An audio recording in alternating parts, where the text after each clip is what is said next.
नमस्कार दोस्तों, आप देख रहे हैं आपका अपना YouTube चैनल प्रयास मंत्रा और मैं अपने चैनल पर आप सभी का हृदय से स्वागत करता हूं।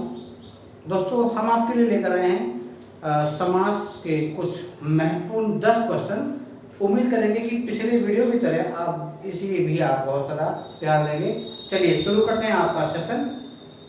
एक तारा एक वाद्य यंत्र है, तो एक तार वाला है जो एक वाद्य यंत्र कहते हैं इसको। वाद्य यंत्र यानी कि इंस्ट्रूमेंट है। और अगर हम किसी इंस्ट्रूमेंट की बात करें, विशेष की बात कर रहे हैं, तो ये भी बहुव्रीहि समास होगा।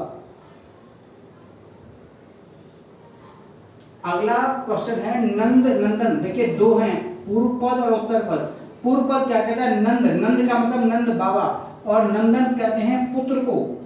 तो नंद बाबा का पुत्र है जो वो है श्री कृष्ण, और श्री कृष्ण है तो ये बहुव्रीहि होंगे।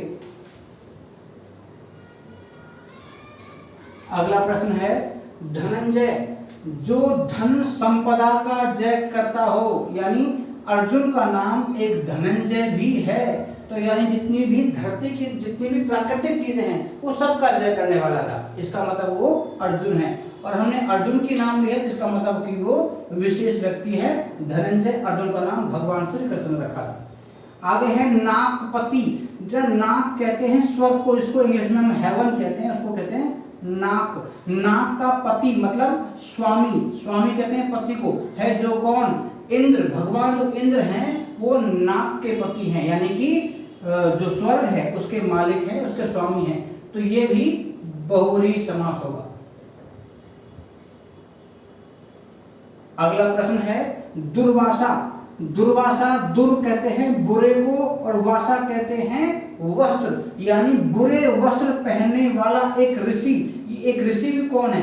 क्रोधी ऋषि है, जो किसी को भी शापित करते थे, ठीक, तो उसको कहते हैं दुर्वासा। और ये क्रोधी ऋषि की बात करें तो ये भी बहुव्रीहि समास होगा। आगे है दुधमुहा। दूध कहते हैं दूध को, मुआ मतलब है मुंह पर जिसके, यानी कि एक नवजात शिशु, जो शिशु अभी कुछ ही घंटे पहले जिसने संसार में अपनी भागीदारी निभाई, अभी जन्मा, वो उसको कहते हैं नवजात शिशु, यानी कि ये भी बहुव्रीहि समास करते हैं। आगे है पंचानन।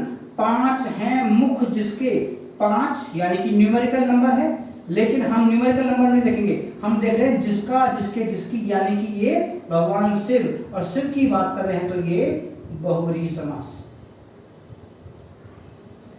आगे है छिन्न और मस्तका, यानी कि छिन्न कहते हैं कटे हुए को, जिसकी गर्दन जो है वो कटी हुई हो। तो यहाँ लिखा है छिन्न, कटा हुआ है, मस्तक जिसका।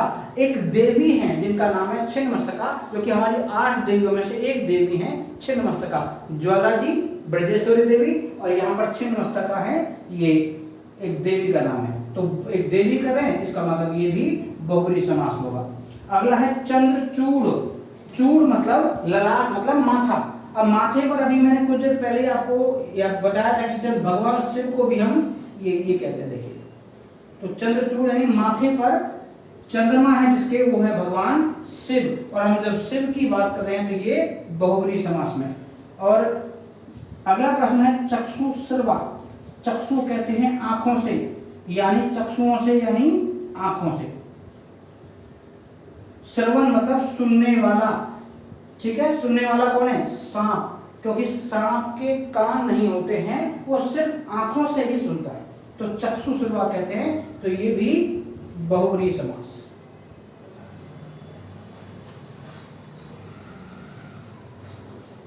ठीक है, तो ये था हमारे आज के वो 10 महत्वपूर्ण प्रश्न, जो कि लगभग सभी बहुव्रीहि समास के वो महत्वपूर्ण प्रश्न थे जो पिछली कक्षाओं के वार्षिक परीक्षाओं में पूछे गए। उम्मीद करूंगा कि आपको आपके लिए हेल्पफुल होंगे, लाभदायक बनेंगे, और जल्द ही एक और नई अच्छी वीडियो के साथ उपस्थित होंगे। तब तक के लिए